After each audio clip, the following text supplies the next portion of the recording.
Hello hi guys, good evening. आज we are discuss about today कि आज हमने क्या करना था, कैसे करना था, वो हम थोड़ा सा डिस्कशन कर लेंगे।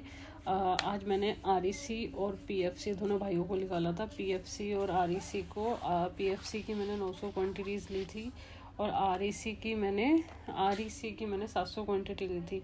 तो 700 क्वांटिटी में 5 पॉइंट का टारगेट था। ऑलमोस्ट 3,500 रुपये का लगभग था कि 3,500 रुपये हो जाएंगे आरईसी में।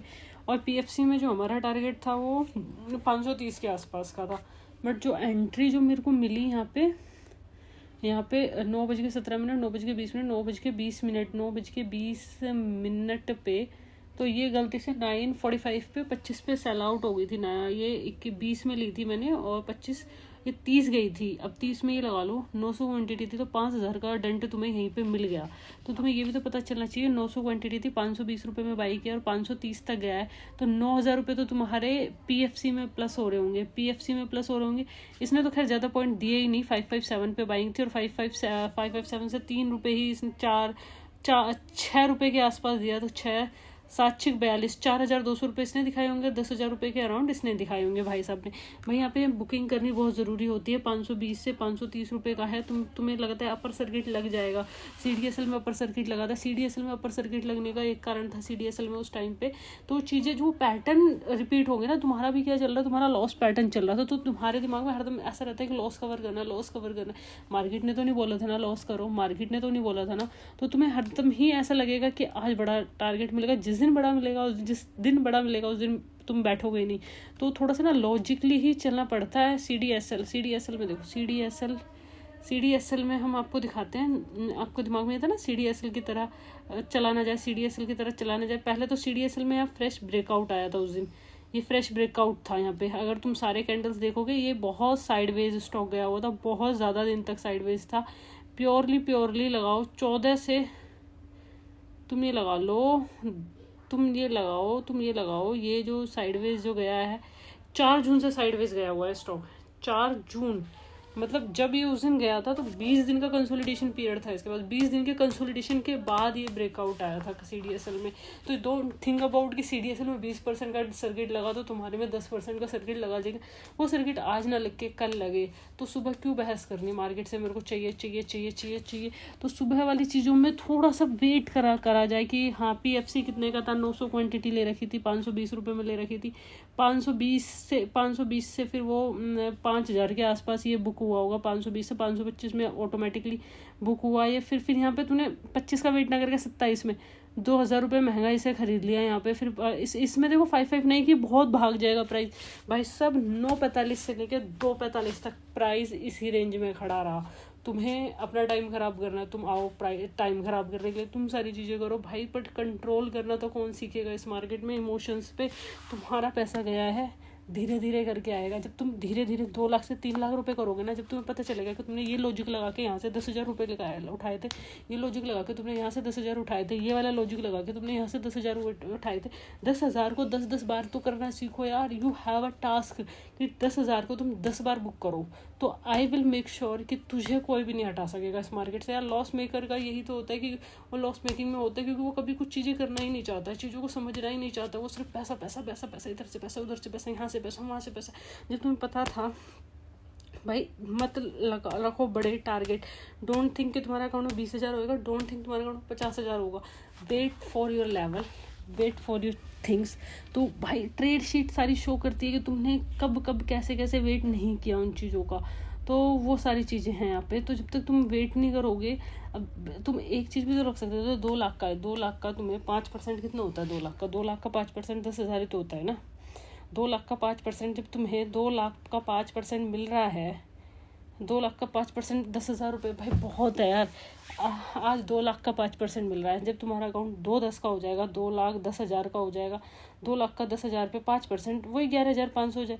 जब 11,500 10,500 हो जाएगा। जब वो 2,20,000 का 5% तुम्हारा 11,000 रुपये हो जाएगा। 2,20,000 के बाद वो 30 भी होगा ना। 2,30,000 का तुम्हारे पास 5%, 2,30,000 का 5% 11,500 हो जाएगा। फिर 40,000 हो जाएगा तुम्हारा अकाउंट। जब तुम्हारा 2,40,000 होगा, 2,40,000 का 5% 12,000 रुपये हो जाएगा। तो चीज़ों को यहाँ पे ऐसा करना सीखो ना कि 2,40 का कितना परसेंट हो रहा है उसका, चीज़ों को परसेंटेज पे खेलना सीखो ना। तुम्हें चाहिए तुम्हें CDSL वाला, भाई CDSL का ब्रेकआउट अलग था। CDSL का ब्रेकआउट पूरा 20 दिन का ब्रेकआउट था, और इस ये जो REC और REC वाला जो ब्रेकआउट है ये अलग ब्रेकआउट है। तो इनमें तुम्हें कौन समझाएगा कि REC और PFC में कैसे समझाओगे बताओ।